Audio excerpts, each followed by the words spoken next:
Hello, everyone. Welcome to the TechGig webinar. Thank you for joining the session today. The topic of today's talk is IoT based vehicle vibration prediction using RNN. It will be a 1 hour session with around 40 to 45 minutes for the presentation and the remaining time for the Q&A. So if you have any questions, please send them to us using the questions tab on the GoToWebinar control panel. I am Sukriti, the moderator of this session, and it gives me great pleasure to introduce you to our guest speakers, Software Development Cell of VIT Chennai, Dr. Pradeep Kumar TS, Deputy Director, and Dr. Suganya G, Assistant Director. Dr. Pradeep Kumar holds a PhD in power modeling of IoT and conducted more than 90 programs across the country on IoT, wireless networks, simulations, etc. Our second guest speaker, Dr. Suganya, holds a PhD in software engineering and conducted programs on Python, machine learning, etc. So without any further delay, let me introduce you to our guest speakers. Over to you, Pradeep. Yeah, good afternoon, friends. So today's topic will be on IoT-based vehicle vibration prediction. Actually, this is two part of work we have done in VIT last year in 2019. We have used to predict the lifetime of the road, and we want to use the speed violation of the vehicles and any vibrations happens in the tires, in the vehicle tires. So this is what our work we have initially purposed for. And since my research work is also on power modeling, so we have taken the power history, power profile of all the sensor modes and the IoT devices. So that's how this is started. So since machine learning up gearing up, so we thought of why can't we extend this to this neural networks model or deep learning model. So that's how we have pitched in Dr. Suganya into this session. So now over to this session. This IoT based vehicle vibration prediction using neural networks. The overview of this session will be introduction to IoT, IoT layered architecture, system model and experimental setup, mode configuration, data collection analysis, and RNN model. So this is how our session will go. So up to this data collection analysis, I will be dealing with it. So after the RNN model, Dr. Suganya will take over and she will just explain you about how this data set have been modeled using deep learning models. So as you all know that IoT is an extension of internet connectivity into physical devices and everyday objects. So even right from whatever we use, right from the morning to the night, whatever equipments we use, those who are not having, those who are all just non-living things or any objects that we use every day, they have a connectivity of internet. So that's how we call it as Internet of Things. But what we need for Internet of Things? So because earlier we were talking about sensor networks, so now we are extension of sensor networks become Internet of Things. So we need these 4 parameters this for sensors. So first thing is we need a sensing device. So sensors, it could be passive sensor or active sensors. So some sensors need power, some sensor doesn't need power. So we need these sensors. And in this example, in this experimentation, we have done, we have a sensor that has temperature, accelerometer, then a magnetometer, and a microphone, and a sound acoustic actuator. So this is what we were using in this sensor. And connectivity, so surely all the sensor nodes need to have connection between them. So we have connectivity, we should have connectivity. So the easiest connectivity is our Wi-Fi. So we have any Wi-Fi that's, but Wi-Fi takes slightly huge space and huge data requirements. So instead of Wi-Fi, we have other like Bluetooth Low Energy BLE and Zigbee and IEEE 802.15.4 wireless personal area networks. So like that, we have so many connectivity options available. So the second thing, foremost thing is the connectivity.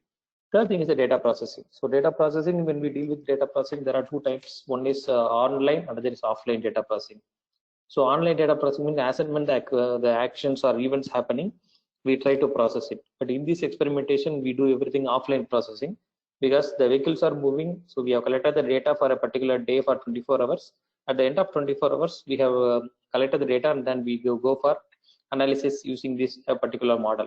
But now next work also we are planning now is the on the fly model. That means as and when the action events are happening, we predict. So based on some deep learning model. So currently under research we are doing it.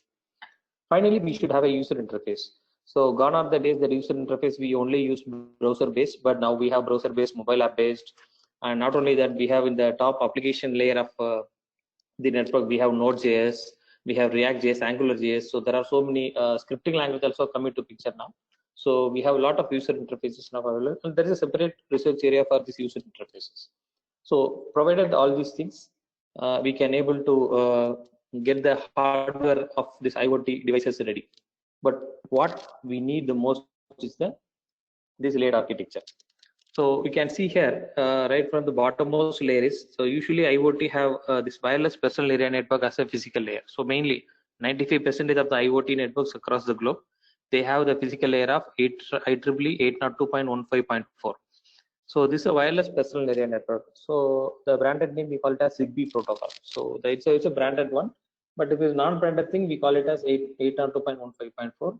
So which establishes a network connectivity between the personal area, a small area of network. So that's how we use it. Next thing is above this layer we have medium access control layer. So who controls the medium and who have access to the medium. So there are I have 10 nodes there. So how many modes or how many nodes need to have access to it, and how many nodes on what speed they need to get access. So therefore that again we use this IEEE 802.15.4. Above that we have adaptation layer.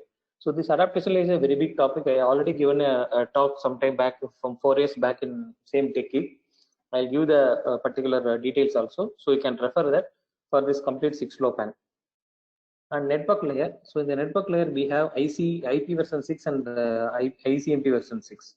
So as you all know that we all still this day we are using IP version 4 in our most of our networking, but IoT demands IP version 6. The reason being IP version 4 is already over, so we cannot scale up IP version 4 still now. So we need more addresses. So for those more addresses, we cannot rely on IP version 4. Obviously, we go for IP version 6. Now, for a small glimpse, so IP version 6, the packet size of IP version 6 is 1280 bytes. So that means almost 1000 bytes, 1000 plus bytes. Whereas this physical layer, it can able to handle only 127 bytes. That is just 127 bytes. Here it is 1280 bytes, and here it is 127 bytes. Suppose, for example, the entire IP version 6 also will be converted into small packets and will be sent via the wireless personal area networks. So in that case, how it is possible? So for that only we have the 6-LoWPAN layer. The 6-LoWPAN will have a adaptation layer that compresses and decompresses the packets from IPv6 and send it to the bottommost layers. So that's how this entire IoT gets worked. So if feeling that sensor networks and IoT, the main difference is the 6-LoWPAN. Sensor network may not be having 6-LoWPAN, but IoT must have 6-LoWPAN. The main reason is the IPv6 addressing. Earlier, sensor networks were addressed using node numbers, node 0, node 1, node 2, node 3, like that it was addressed. But now we are addressing everything through IPv6. Then above this network layer, we have transport layer. So as usual, will be using transport layer of user datagram protocol and routing protocol for low power lossy networks. It's a new kind of protocol comes up here. So it is something like a dynamic data structure. So it's like a tree based or a graph based. It's a protocol. So this protocol is running with a low power rating, but that gets a good performance when compared to the UDP protocol. So that's how this transport layer. Then finally in the application layer, we have some protocols. Usually in the application layer, we usually deal with HTTP protocol, hypertext transfer protocol. But hypertext transfer protocol, again, the header size is very bulky. So that means more than 256 bytes is a bulky size. We don't need for IoT, we don't need such a huge data header rate. So for that, we have to go for a scaled down HTTP protocol. So one kind of scaled down HTTP protocol is CoAP. So constrained application protocol. So that means everything on a constrained mode. This CoAP is on a request response model. So if a client give a request, the server will be responding. Similar like how HTTP works, the same way CoAP works. Whereas the other way around is MQTT, message queue telemetry transport. So this protocol, what it does, it does the publish subscribe model. Like we subscribe to clients are subscribing to a particular things or entities. Whenever it is being published, they get the news. They get the news feed or anything. So that's how this MQTT works. So there are different kind of application layer protocols available in IoT. So why I'm just giving you this slide is, so whenever when you deal with IoT, so without understanding this layered architecture, we cannot go further. So that's the purpose that I have just brought into this. So in case if you are interested, in case if you are already, if you want to know more about it, I already gave a webinar on Internet of Things and 6-LoWPAN in same TechGeek. So it's the link is already available. You can visit there and then you can check for more details. So I have given elaborate details on how to do this, how to do the simulation, all these stuff I have given it here. You can use that. So now the system model. So how I design this entire system. So actually we have so many mathematical models also there, but we thought within 40 minutes we could not cover the almost entire stretch of it. So we have taken only the glimpse of what we have done it. Okay. So in the right hand side we have base station. In the middle way we have relay nodes, and in the sensor nodes is the nodes which are scanning the environment. Okay. So these nodes are the one that who scans the accelerometer, temperature, all these sensors. Please see that each sensor node cannot talk to each other. So in the other way around, the sensor nodes can talk to only to the relay nodes. So it's a kind of a design that we have created. So most of the sensor nodes, whatever the sensors can talk to themselves to each other. But in our development stage, because we wanted to give an energy efficient IoT framework, so that's why instead of making the sensors to talk, because usually what happens is most of the energy is drained only because when the sensors talk to themselves. So we thought of avoiding it, so that's why we have given it. And these sensor nodes talk to their relay nodes. So the relay nodes are placed slightly away from those sensor nodes, and they just talk to the relay nodes. But the relay nodes can able to talk to each other, because here see the count the number of sensor nodes here. Totally there are 11 sensor nodes are there. If 11 sensor nodes talk to each other, what could be the power rating, power occupation? Whereas only here there are only 5 nodes which are talking to each other. So we thought that this 11 will be consuming more power and the 5 will be consuming less power. So that's why we have given a relay nodes here. So relay means they relay the packets collected from the sensor nodes. Finally, they send to the base station. So we have for demonstration I have given 4 base stations. So in our application we used only one base station which is connected to the internet. So all relay nodes and sensor nodes, they are not connected to internet, but only the base station gets connected to the internet. So the sensor nodes collects data, send it to the relay nodes.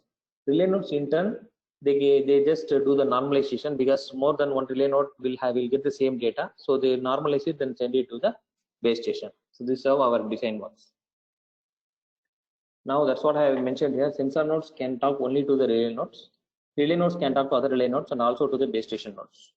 Whereas base station nodes can connect to the cloud and the internet for storage of sensing data. So the base station will be having the internet, and if any data will be stored in the cloud also, it will be happen only at the base station nodes. All the nodes are non-mobile. So because of wireless personal area and WPAN, wireless personal area networks, usually the nodes are non-mobile. So mainly you can see that most of the Internet of Things, sensor network applications, usually the nodes are not mobile. Mostly the targets are mobile, have mobile. The targets may be having mobility, but the nodes will never have mobility usually. But there are some applications wherein we have the mobile sensor nodes also. Okay. But in our application demands that our nodes are stationary, we'll be staying at a particular location. And entire framework is a connected graph. So connected graph means entire network is connected with the graph. So if any one network fails or the battery get drained, automatically the other nodes will take care. So in this example, you can see that if this relay node fails, then automatically these other 2 relay nodes will take care. And if these relay nodes fail, automatically the other relay nodes will take care. And here in the sensor nodes also, there are 2 sensor nodes reporting to one relay node. So one of the sensor node, if this relay node gets failed, these 2 sensors will send the data to the other relay nodes. So that's how we have coded the particular application. So entire things was coded in 2 different languages. So one is TinyOS. Micro-Z modes with TinyOS were used with simple data processing. So we use 2 different type of coding. One is on TinyOS, another is on proto threads. So that is a stackless threads. So we have defined a new application without using any stack memory. We use it again to avoid the over computation and over power usage. Recently, we use ZZ1 Solaria modes with machine learning libraries to predict the data. So this is what we will be projecting now.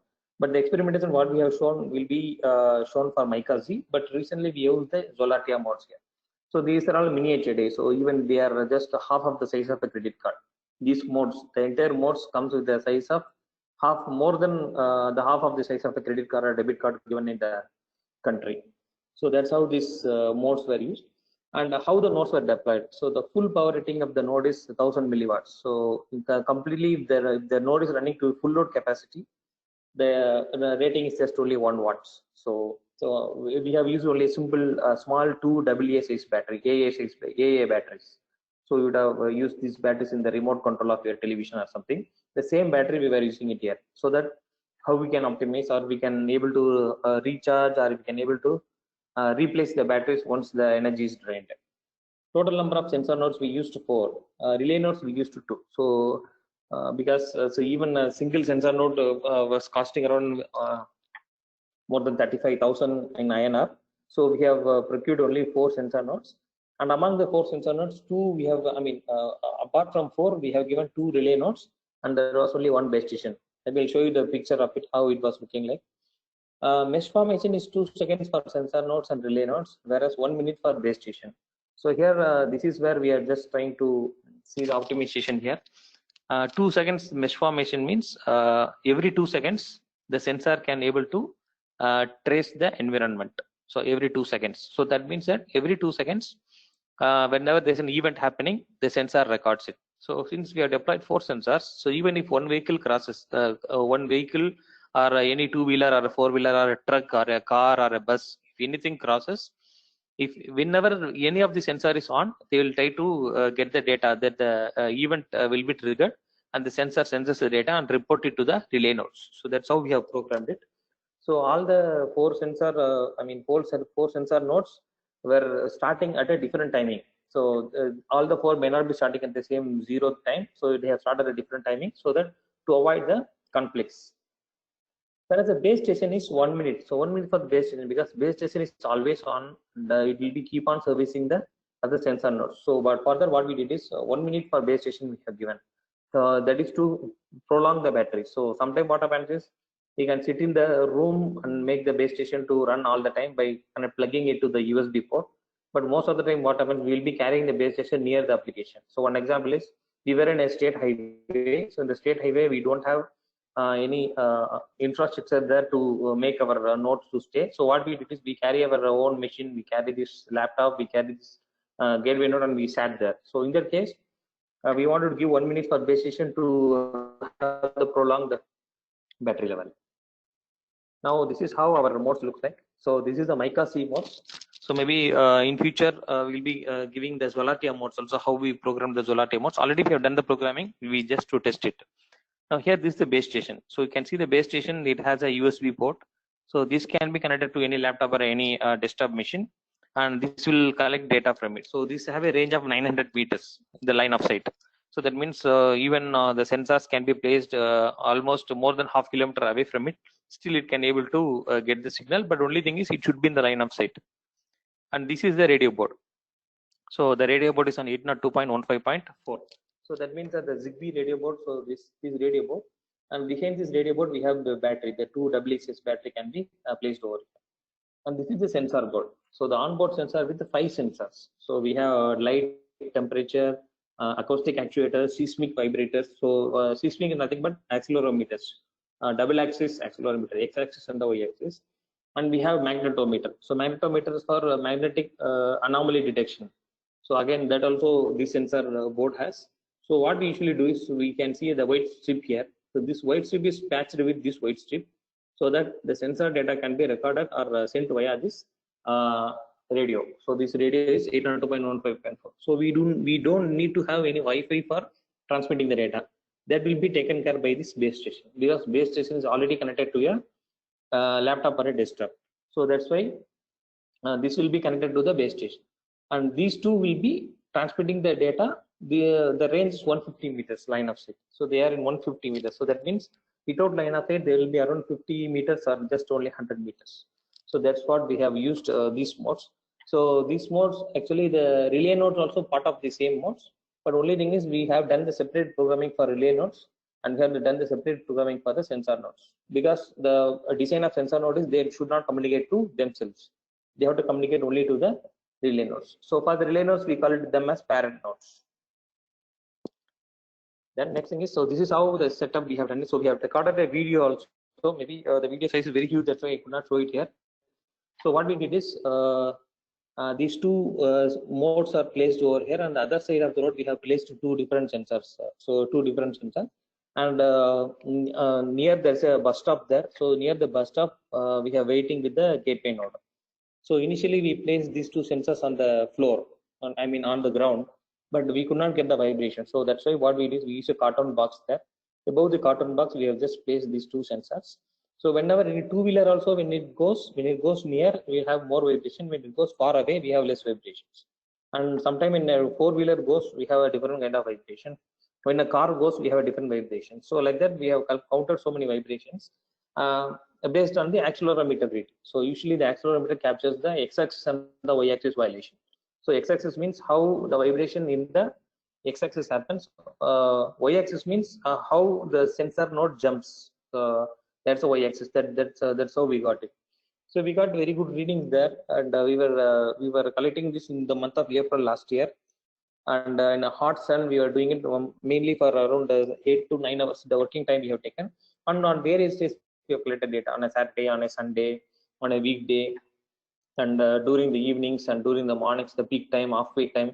So we have collected data on various things. Our main purpose is on the accelerometer. So that's how we have done the experimental. And here period of sensing. So usually the one period of sensing what we demonstrate here is just 24 hours of sensing that we have done it here. So we did not show the entire record of it, just only 24 hours of what we have collected on a particular day that we have shown. Sensors used were 2-axis accelerometer, magnetometer, acoustic actuator, and temperature. So acoustic actuator means based on some sound you can actuate the sensor. So sensor board, it has an actuator as well as a sensor. Actuator means it's a kind of triggering. So when you clap, it will switch on something. When you say hi, it will be sending a message or something like that. So that's what we call acoustic actuator. And 2-axis accelerometer and magnetometer. So using acoustic, what we have done is whenever the vehicle crosses, so usually we have taken the experimentation opposite to our university VIT Chennai. Whenever any vehicle crosses, they just give a horn, sound a horn. So when they give the horn, that will be categorized as acoustic. So we have done some actuation inside. So we have got an alert message. So how many of them violate the honking? So whether they really need to honk when they cross a particular institution or educational institution. So that kind of violation also we can able to get from this acoustic actuator, and we have collected it. Sensing interval, as I already told you, that 2 seconds per sensor nodes and 1 minute per base station nodes. And power rating is, so full load 1000 milliwatts, that is 1 watts. In sleep mode, so when the entire node is going to sleep mode, we have just, it consume only 10 milliwatts. In the idle mode, it consumes 250 milliwatt. Idle mode means it never do any processing or anything, it just sits idle, but it is in the listening mode. So in that case, it consumes around 250 milliwatts. So that's how this mode configuration that we have configured. And this is the raw data we have collected. So raw data in this sense here is, what is the raw data? You can see that the date is 9/4/2019. So exactly last year, today is 9/4/2020. It's coincidental dates. So the ID is, this is a node ID. So node ID is 1. So this ID on which day, which time, and node ID 4 and node ID 1. So we have taken only first few lines of the data. So we cannot show you the entire data in a sheet, Excel sheet, that's why. And the parent is the relay nodes. So these are the relay nodes. So they belong to two different parents. So node number 1 belongs to parent 1. Node number 4 belongs to the relay node number 2. So likewise, we have collected. And see, the readings are in some whole numbers. So this number indicates that actually we are trying to get all the values from analog values, but most of the values are storing digitally. So we have taken the value of the ADC, analog to digital converter. After this data, raw data, we have to convert into our own readable data as per the sensor. So as per the sensor node, we have modified this into processed data. So you can see here, the same here, temperature 31, 18, 31, 20 degree, 31, 24. So 31 degrees is fine, but 18 degree and 20 degree, actually we have placed two sensors in a, in the cool enclosure, in the coolant enclosure. It's inside our air conditioned building to see whether how far they are from the gateway node or for the base station node. So two sensors were on the road, and remaining two sensors are on the air conditioned enclosure. So that's how these values is shown. And acceleration, you can see we have two kinds of acceleration, x-axis and y-axis. So you can see here the minus 1.49 indicates that it is on the left hand side, and the x-axis on the left hand side. That means the sensor vibrates underneath. 4.4 is on the y-axis. You can see that the sensor just moved a bit up. So because of the when any vehicle moves over there. Actually, we have found that this application will be helping. This sensor will be helpful for vibration analysis of any hanging bridges. So in India there are hanging bridges in Calcutta, in Allahabad, and there are some places that we have hanging bridges. So underneath the bridge, when we place these sensors, they can get the vibrations of the hanging bridges. So we have found out this kind of application we can do at a very cheaper rate. And we have found out the voltage values also, how much the voltage is sustained by this particular sensor node. At the end of the day, what was the voltage? So we have calculated the power also. At the end of the day, what happens? So based on this data, this is for the process data. So usually this process data we done manually. So manually means from this raw data, we have a formula for each and every sensor mode according to the ADC formula. Using the ADC calculation, we convert this into our own processed data. So that's how we just do the processed data. After that, so initially when we were doing it, so we have mainly worked on only for the power analysis. So we were concentrating only on this data, not on the other data. But since after the machine learning, deep learning models have come into picture. So we thought, why can't we get some prediction, or why can't we do some time series analysis or something like that? So that's how we just went for the next roundup of thing. So in the analysis here, two-axis accelerometers were used to collect the vibration exerted by the vehicles on the road. So mainly in entire world, when the vehicles when they go travel on the road, so there are so many vibrations, they exert so much of vibrations in the cement road or in the tar road, in kind of a road where there is no proper infrastructure road. So everywhere, how this accelerometers helps in understanding the road behavior. So even if you want to relay the road, so how often we just relay, or any patchwork we have to do, how often we can able to do. So all these things we can able to do. Here the issue here is the minimum speed limit is 15 km/h to collect the sensor reading. So actually we have tried near our campus gate also. The campus gate, what happens is there is a speed breaker. So most of the vehicles, when they enter the campus, they reduce the speed less than 15 kilometers. So in that case, we could not able to get any vibration from the vehicles. So obviously we need more speed to get the vibration. That's why we went for a highways. So usually we prefer to go for a national highway, but we have locked down ourselves to a state highway. The experiment was carried out in Bandalu Kelambakam Road in April 2019. The sensors were positioned at least 3 kilometers away from a speed breaker to collect the extra vibration exerted by the vehicles. So why this reason is, even if the speed breaker is just 1 kilometer away from the place where we collected the readings, the vehicle will be reducing their speed, and by the time they reach the sensor area, the speed may not be very high speed or very nominal speed in which the vehicles were traveling.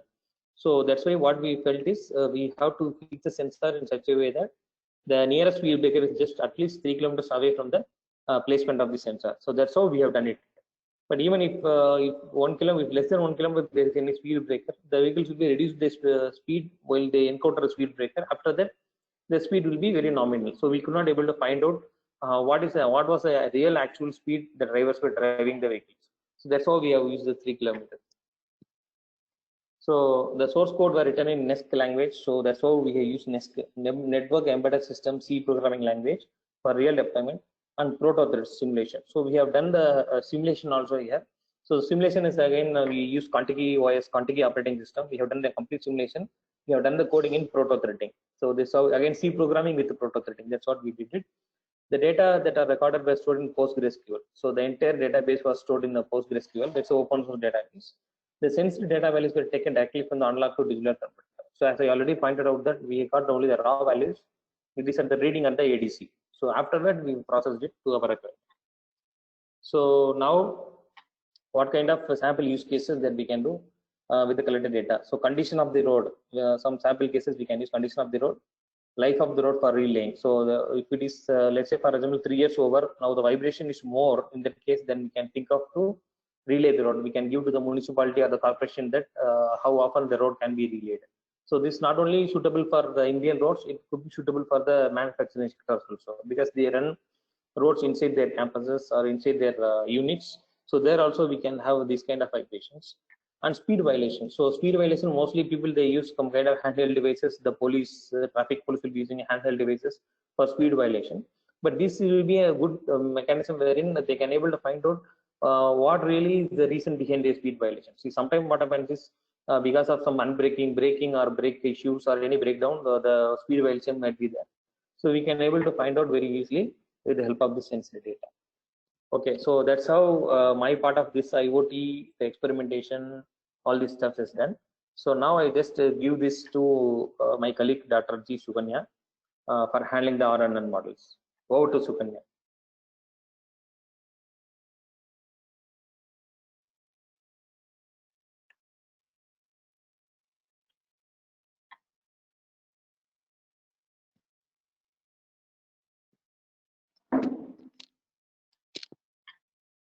Hello.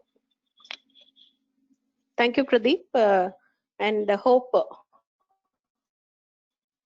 all the audience would have got a clear understanding of how the data is being collected and it is being stored for further processing. Actually, as Pradeep has discussed, some of the use cases have been listed out on screen. One could be the identification of condition of the road based on whatever data we have collected. And next could be to identify the life of the road so that we can go formally on the time period on which the relaying has to be exactly done. Third, speed violation in the sense it could be observed on different means, like if we could identify the patterns on the vibrations that is happening for a time period on a time series data, we can able to identify the speed violation and at what time period is it happening, due to what kind of vehicles is it happening. Because if you look at our road on which we have carried out this testing, during the time period of 4:30 to 5, there will be a lot of buses moving on, be it the college bus, school bus, or the IT company vehicles move on. Obviously, the vibration would be much more, and that could be one of the possible methodology to identify whether any speed violation is happening or not. Having taken into these use cases, these are all completely our point of view, but the use cases must be many more according to somebody's research perspective. So we thought, why can't we use this collected data using machine learning or deep learning? That's why we ended up with this. And the data set what we have collected has been gone through this pre-processing activities. First, the conversion of raw data to actual values, which Pradeep has explained. So that was actually carried out. And next stage, we went on for data cleaning. So data cleaning in the sense, as it is all made from the data is being collected from physical sensors, there is obviously a possibility that there will be loss of data at some point of time, which cannot be accepted while we move on for further processing. So we have used filling up identification of missing values, and we have tried filling up using different methodologies like the mean mode and filling up with zero and other things. Second is, it's not always that we have collected so many parameters out of the sensor, and it's a fact that not everything could be of use. So there are existing methodologies in machine learning and deep learning, which we call as feature selection and feature reduction. Feature reduction we normally apply when we feel like all the features are important, and hence we move down to a narrow down the features to a particular one or two samples. In contrast to that, feature selection is that if we can start with bottom up or top down, wherein we can completely trim down the unwanted features, and in order to end up with the important features that we consider is more important for further thing. Here, in our case, we have identified only 4 parameters, and we have taken it for feature selection. One is the temperature, voltage, and the acceleration in both x direction as well as the y direction. So having identified the important features, the next step what we have moved on is the data correction. Why we have gone for this is, again, physical sensors end up with recording on, sometimes it is like recording only the hours and the minute, not the seconds. But as you have listened on the previous lecture, it is that the data is being collected for every 2 seconds, and that particular seconds also needs to be recorded when we say it is a time series data. Actually, it was missing somehow, and hence we have corrected it in order to accommodate those things. Then we went of normalization. So this normalization is completely carried out to standardize all the values. Then grouping or clustering is done on ID basis, right? So because the IDs, that is the sensors, are given with ID numbers from 1 to 4, and hence we have grouped the data according to that. So having performed all these pre-processing activities, this is what we have ended up with the same data after pre-processing. This is some portion of data that I'm showing you. And altogether, we have got around the 56,000 data initially. And all those things have been pre-processed and made it ready for further processing. So once it is done, we went for selection of model. Why is it important to select a model? Because data is available everywhere, and we too have ended up with collecting some data, but without getting a proper information from the data which we have collected, and without adding a business value to it, the data collection won't be of use. In which sense, we are obviously in need of a model to retrieve some information out of this data. So we went for selection of model, and we listed out some of the few models which can suit this. One is feed-forward neural network, convolutional, recurrent neural network, and long short-term neural networks.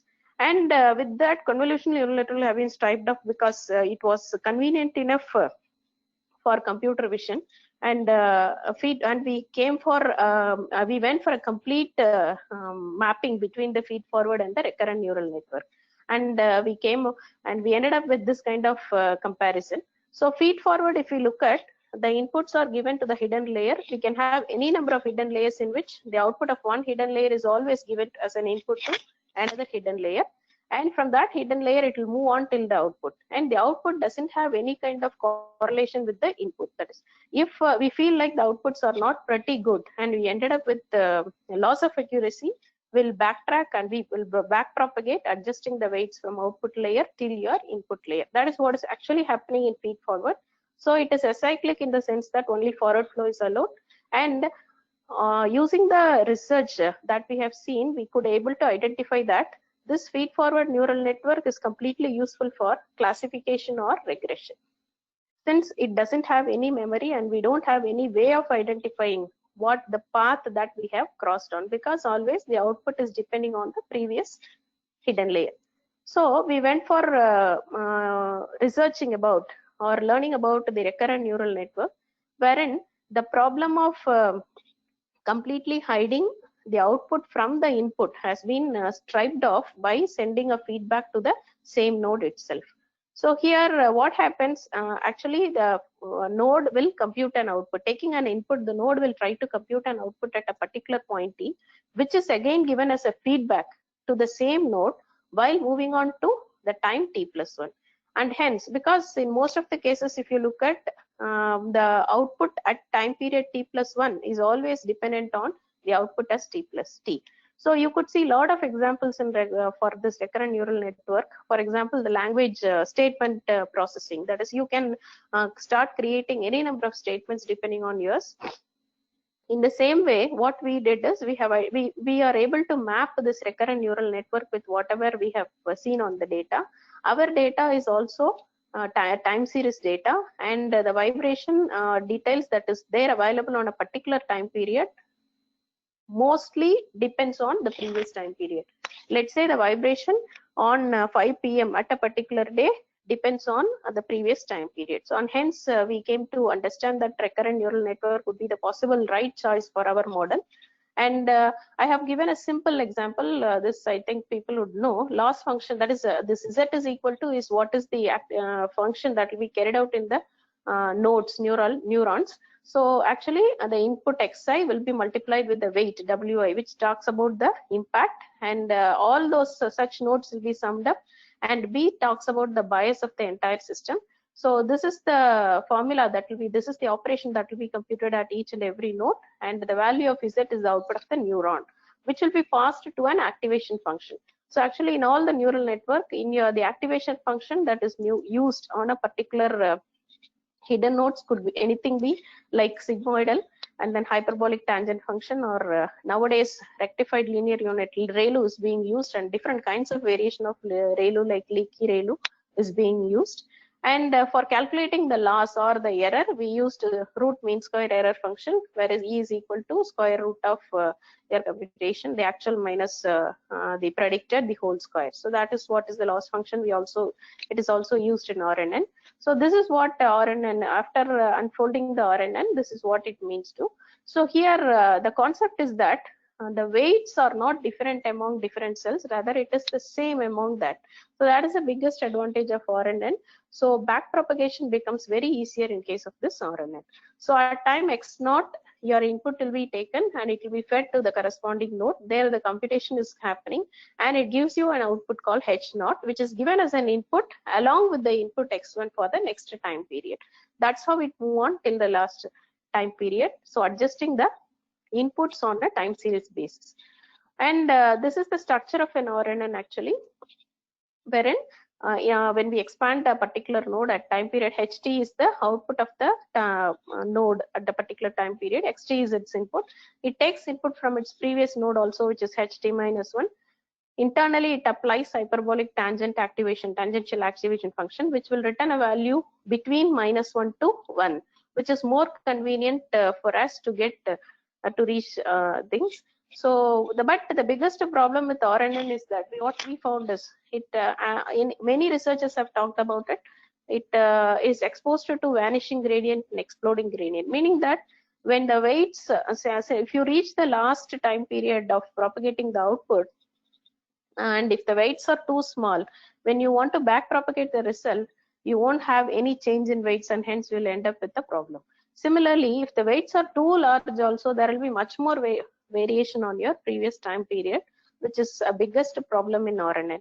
So in order to avoid this, we moved on for the next model, which has given us a very good result for us, that is the application of long short-term memory model to our data set. Okay, so it's just a variation of RNN, in which case is that it supports some few nodes called forget cell, new memory cell, and output cell. In every terminology, there's a name of the cells might be different, but the functionalities remain same. This forget node, actually what it does, it will try to, so before that I'll just explain what the components of it. Xt refers to the input at time period t, ht minus 1 refers to the output of your previous cells, neuron, right? So ci minus t minus 1 refers to the memory component of it, meaning that at every cell or every node we try to identify the important features that needs to be carried out over the cell propagation, and hence we remember it in ct minus 1. So now what we do, the system will try to find out whether ct minus 1 has to be taken out of the cell or not, and hence the multiplier unit is given. When the output of the first sigmoidal function is 0, obviously when the multiplier unit gives you 0, and hence your previous memory will be lost, meaning that it is not that much important. If the sigmoidal values near to 1, it means the values has to be propagated thereafter. Then the next thing is we are going to construct a new memory that is going to be passed on to the from this particular cell.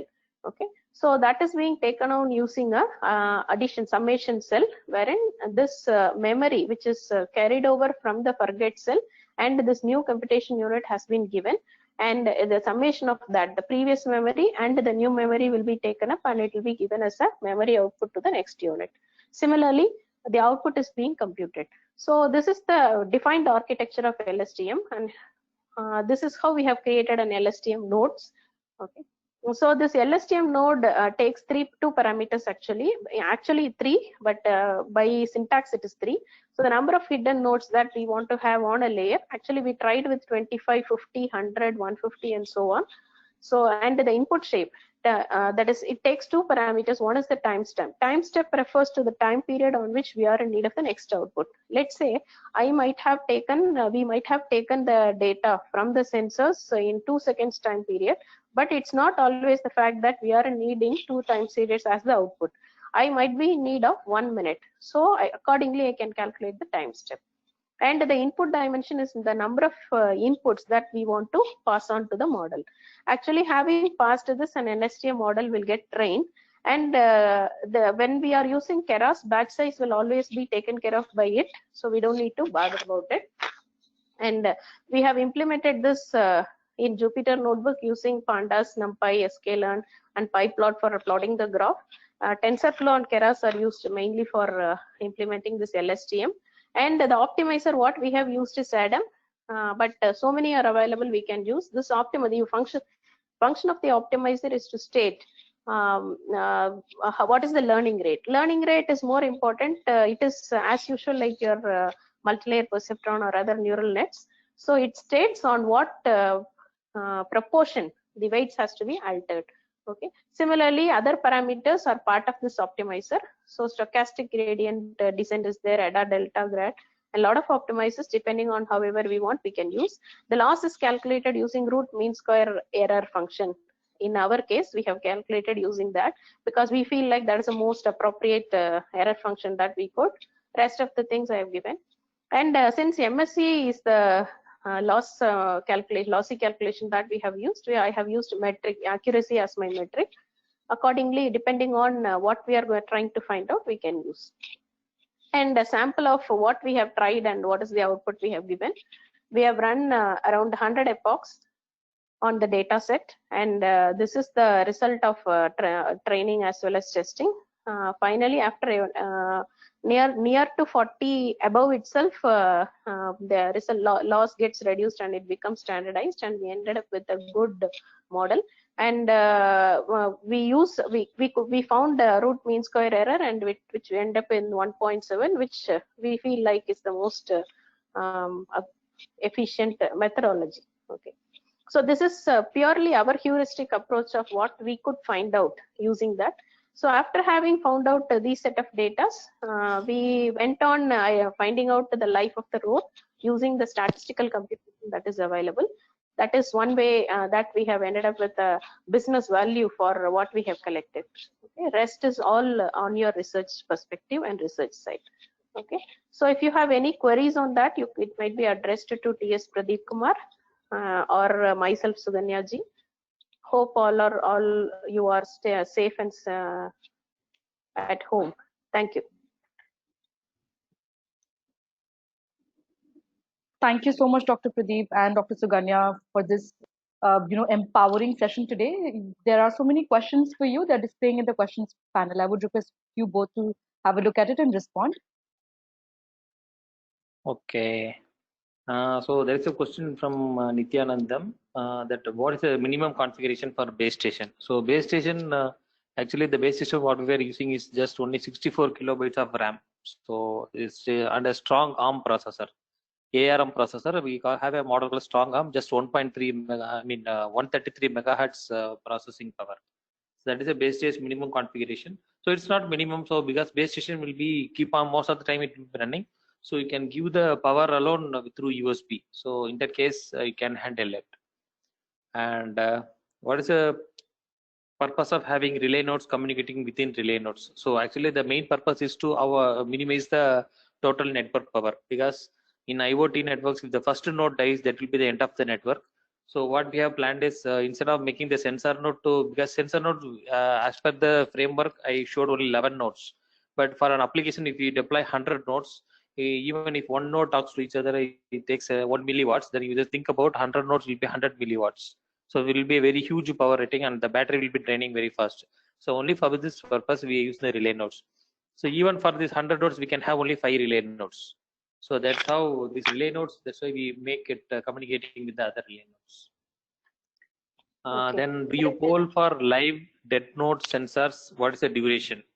So actually we didn't do that because our purpose is on it's a though it's a real world application, but we never tried with any dead battery or we never poll it for any dead nodes, because we ensure that the node is always up with some power. So that's why we could not do that.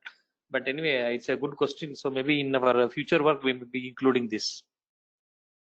Okay, there is a question from Praveen regarding the feature selection methodology. Actually, in our case, our application is more specific, and we haven't gone for any feature selection inbuilt methodology. We went for manual selection, but of course, filter method could also be used. So that is one question, most prominent question. And Abhishek has asked whether we can use MATLAB for RNN. Yes, of course you can use, but we feel like Python is more convenient since it is an open source. So, but of course, the support for RNN is available in MATLAB.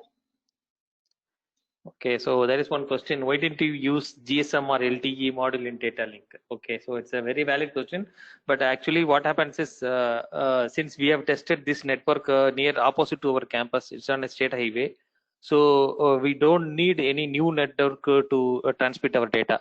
But actually initially we were trying that using a simple GPRS module. So using a GPRS modem, we have tried it. So the GSM, GPRS, we have tried it. We were successful in getting it because I was sitting in my office just 200 meters away from the place where the sensor was located. But later point of time, either the GPRS was malfunctioning or our sensor could not able to send the data to us. So that's why we could not make it any trial and error. So we went directly to the spot and then we were waiting with our gateway nodes. So, but LTE and GSM also can be used with a simple modem. We can purchase a GSM modem. We can able to do that. So that is possible. Okay, and Praveen has raised one more question asking whether how do you try to avoid the overfitting in the model? Actually, LSTM takes care of by itself. So why the main reason why we moved on to LSTM rather than the multi-layer perceptron or RNN is that so it takes care of overfitting by the way of adjusting, or that is why that forget cell came into existence. It tries to strip out the unwanted memories and hence it removes overfitting. And one Okay, more so then question to you, Pradeep. What is communication between sensor node and relay node from Gopi? yeah. So sensor node and relay node communication is simply again it's a PAN communication only. So the relay nodes are programmed with the PAN coordinator. So usually in ZigBee network, so we usually have a PAN coordinator, personal area network coordinator. So all the relay nodes were programmed with the PAN coordinator. So the sensor nodes, once they have the data ready, so similar like another sensor node, they simply communicate. They will, instead of sensor node, they communicate to the relay node. So just only a PAN coordinator. So that's how we have established the connectivity. Okay. Okay, so then what is the programming language to fetch the data from sensors? Actually, we use the NESC language only. So we usually C programming only we used, whether it is a proto thread or it is a real world application. We used C programming for getting the data between the devices.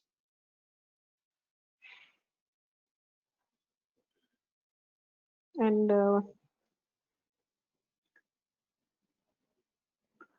there was a question from Pranav due to connectivity issues. So they were not able to listen, it seems. Hope Pranav, I hope it is available in TechGig.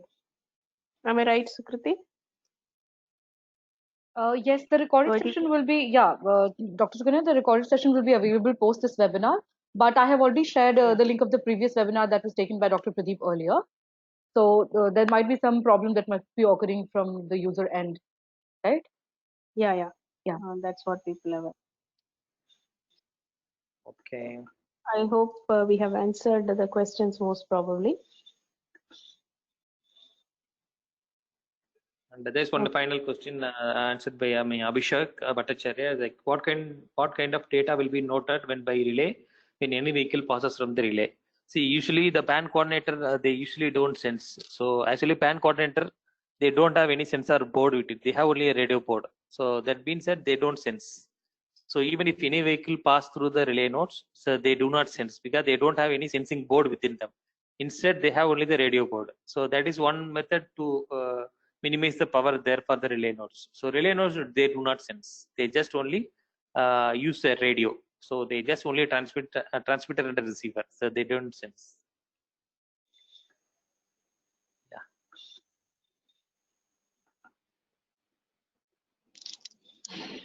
Okay, we hope we have answered the audience questions. Thank you very much for all the enthusiastic audience over here. We thank VIT Chennai for giving us a wonderful opportunity to share our experience of what we have encountered. Hope this would be taken as a research project for most of you. Thank you. Yeah, thank you very much. Thank you. Thank you so much, Dr. Pradeep and Dr. Suganya, for this really empowering and motivating session today. I would also like to thank all our participants for making this webinar a great success. This session has been recorded and the recording will soon be available on techgig.com. Thank you everyone for joining us.